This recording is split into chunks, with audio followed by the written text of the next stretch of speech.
There are few greater delights than to go back 300 or 400 years and become, in fancy at least, an Elizabethan. That such fancies are only fancies, that this becoming an Elizabethan, this reading 16th century writing as currently and certainly as we read our own, is an illusion, is no doubt true. Very likely the Elizabethans would find our pronunciation of their language unintelligible. Our fancy picture of what it pleases us to call Elizabethan life would rouse their ribald merriment. Still, the instinct that drives us to them is so strong, and the freshness and vigour that blow through their pages are so sweet, that we willingly run the risk of being laughed at, of being ridiculous. And if we ask why we go further astray in this particular region of English literature than in any other, the answer is no doubt that Elizabethan prose, for all its beauty and bounty, was a very imperfect medium. It was almost incapable of fulfilling one of the offices of prose, which is to make people talk simply and naturally about ordinary things. In an age of utilitarian prose like our own, we know exactly how people spend the hours between breakfast and bed, how they behave when they are neither one thing nor the other, neither angry nor loving, neither happy nor miserable. Poetry ignores these slighter shades. The social student can pick up hardly any facts about daily life from Shakespeare's plays. And if prose refuses to enlighten us, then one avenue of approach to the men and women of another age is blocked. Elizabethan prose, still scarcely separated off from the body of its poetry, could speak magnificently, of course, about the great themes: how life is short and death certain, how spring is lovely and winter horrid.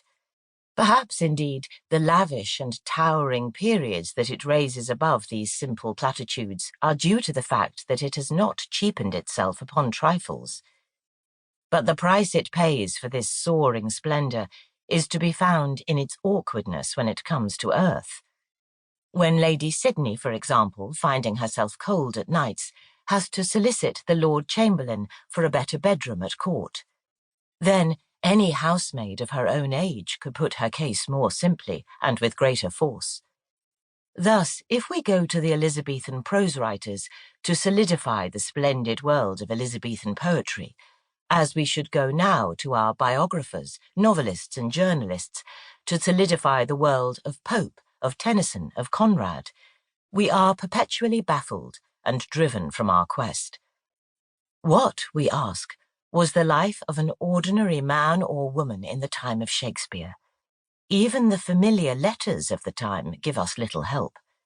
Sir Henry Wotton is pompous and ornate, and keeps us stiffly at arm's length. Their histories resound with drums and trumpets. Their broadsheets reverberate with meditations upon death and reflections upon the immortality of the soul. Our best chance of finding them off their guard, and so becoming at ease with them, is to seek one of those unambitious men who haunt the outskirts of famous gatherings, listening, observing, sometimes taking a note in a book. That they are difficult to find. Gabriel Harvey, perhaps, the friend of Spencer and of Sidney, might have fulfilled that function.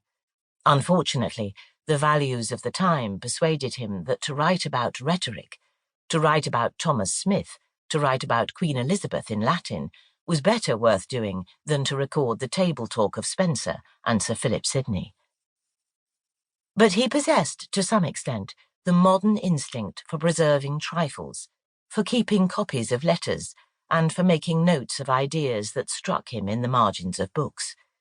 If we rummage among these fragments, we shall, at any rate, leave the high road, and perhaps hear some roar of laughter from a tavern door where poets are drinking, or meet humble people going about their milking and their love-making, without a thought that this is the great Elizabethan age, or that Shakespeare is at this moment strolling down the Strand, and might tell one, if one plucked him by the sleeve, to whom he wrote the sonnets, and what he meant by Hamlet.